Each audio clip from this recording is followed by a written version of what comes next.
Hello. Merry Christmas. So this is Vinny TV Media. And before I start all this, I want to say thank you to my returning subscribers. To my subscribers, I want to say thank you for your continuity support you over to this channel. So I hope you are doing fine. I hope you are enjoying well this festive season. So today I'm going to highlight you what happened here in Kenya yesterday. We had a Jamhuri Day. We had a holiday whereby uh, Kenyans we were celebrating Jamhuri Day, and so I'm going to take you all over Kenya. What happened? How did Kenyans reacted to this Jamhuri Day? So I'm going to talk. I'm going to start with Nyandarua. You know, Nyandarua, when the commissioner started reading the speech of the president, people started uh, people started to talk. Just they never wanted to hear that speech. Yeah, I don't know why. I know the reason why they never wanted to hear the president's speech, but I had to do some thorough research and know why they refused to listen to our Kenyan president's speech. And when I left Nyandarua, I toured at Embu. So Embu was totally a low turnout. People never turned out to celebrate this Jamhuri Day. And I had also some reasons from people living there from Embus, the reason behind why they never turned to celebrate the Jamhuri Day. So, number one reason was poor governance. They say this is not the government they voted for. Number two, they say this is a government of empty promises. This is a government that promises but they don't deliver. Number three, they said unemployment. They said there are a lot of young men who are unemployed, so there's nothing to celebrate. Number four, is about the abduction and the killings of Kenyans. They say this government does not take action to those guys who abduct people and they kill them. So they had nothing to celebrate upon Jamhuri Day yesterday. And another reason is about a high cost of living. They said when the government was seeking votes from them, they promised them heaven, but what they have in hand is just hell. Yeah, they said they are suffering. They had the government promised them good things when if they take power, and today what we are seeing is just irony. So they say there's nothing to celebrate. It's better they go, they work, they hustle for their kids rather than going to celebrate in the field and go back empty-handed. What will they feed their children? So they say there's nothing to celebrate upon. Yeah, they said the government is just uh, overtaxing them. There's a lot of taxes. So they say there's nothing to celebrate. There's no reason they can reason to government to the president's speech, and yet they are suffering. The president promised them a lot of goodies, but in hand they are just receiving empty promises. So they say there's nothing to celebrate on. That's why the Embus never turned out. Instead, they went to do their normal day activities to bring food on their table. So they never turned out completely. About Nyandarua, they never wanted to listen to the president's speech. About Siaya and Homa Bay, same case. When the commission started reading the president's speech, they just started talking. Yeah, they just say, we don't want to hear that speech. So what does that tell us? It's like people are tired with this government. That's why they don't want to hear the name of the president, because what he promised them is irony to what they are receiving now. So they had a number of reasons behind why they never turned out to celebrate this Jamhuri Day. So the Embus, the Nyandaruas, the Siayas, the Homa Bays, leave alone that all countrywide people turned, there was a low turnout, leaving alone all those here in Nairobi, where the president himself was holding that occasion. There was a low turnout. Yeah, people were, Jamhuri Day was just like another day. People were doing their normal activities. They never turned out. So that tells us really here in Kenya people have changed.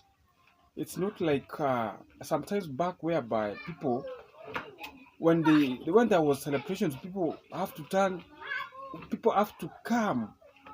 Yeah, it has reached a point whereby of late people are being paid to go and celebrate. But sometimes back people were just doing it willingly. But of late we are seeing people are being paid. Yeah, if a president comes into your area, people are being paid so that we can see he had numbers. If a governor is going somewhere, he pays people. If a delegate is holding a function somewhere, they have to pay people so that we can see indeed there was a lot of people there. But that tells us politics here in Kenya has really changed.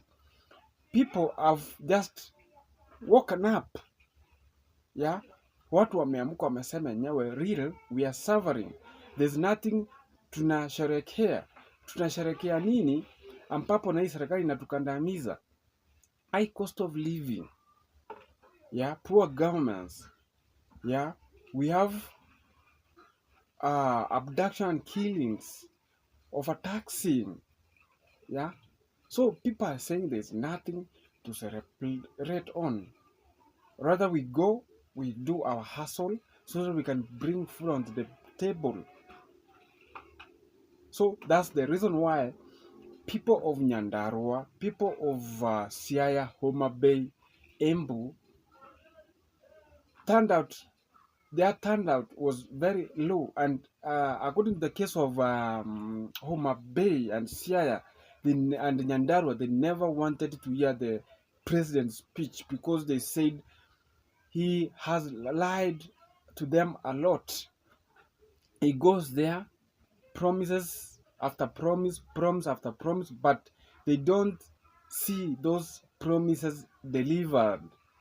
So there's nothing to celebrate on.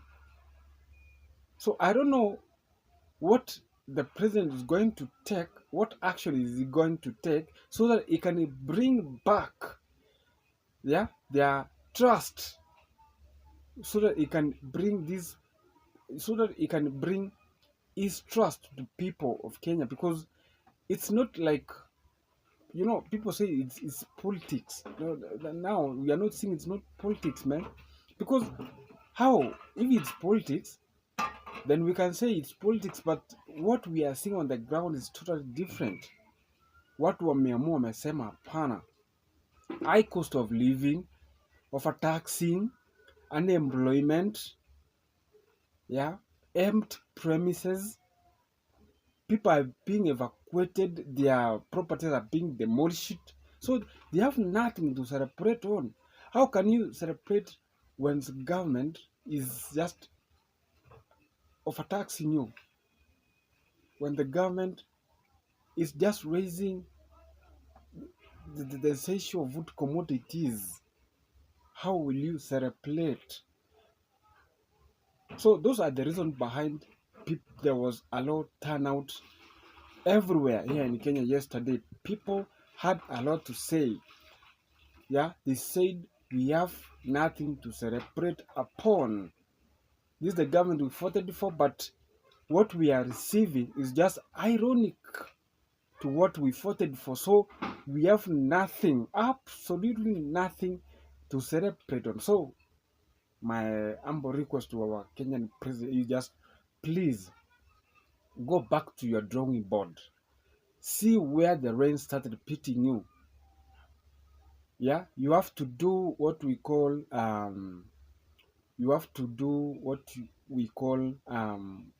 people's.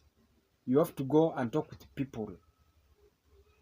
Yeah, go back to your drawing board, see where the rain started pitting you, and just talk with these people nicely. You have to talk with them nicely. You know, this is the government of people, of the people, and by the people. So people has power. Go back to your drawing board and see where the rain started pitting you. Talk to your people nicely, and I think you have a confusing power. You will convince them so that they can gain your trust back. But if all this goes this what we are seeing, then definitely I think coming 2027 it will be so hard to you. People will not trust you at all. So those are the numbers. Those are the reasons behind why there was a low turnout yesterday. Can't wait. People never celebrated Jamhuri Day until next. So you want to tell me what we are going to talk about, but for today I have to stop there, and I have to say thank you for my returning subscribers. For my subscribers, I want to say thank you. Please subscribe, like, share, and comment. I wish you all the best. I wish all Merry Christmas and Happy New Year. Please, this festive season, stay safe. Drive carefully. Yeah, I just want us to meet in the next year being happy, and we are one nation, one country. We are all friends, we are all brothers and sisters. Oh, I wish you all the best. May God bless you. Please subscribe, like, share, and comment. Until next time, I want to say bye.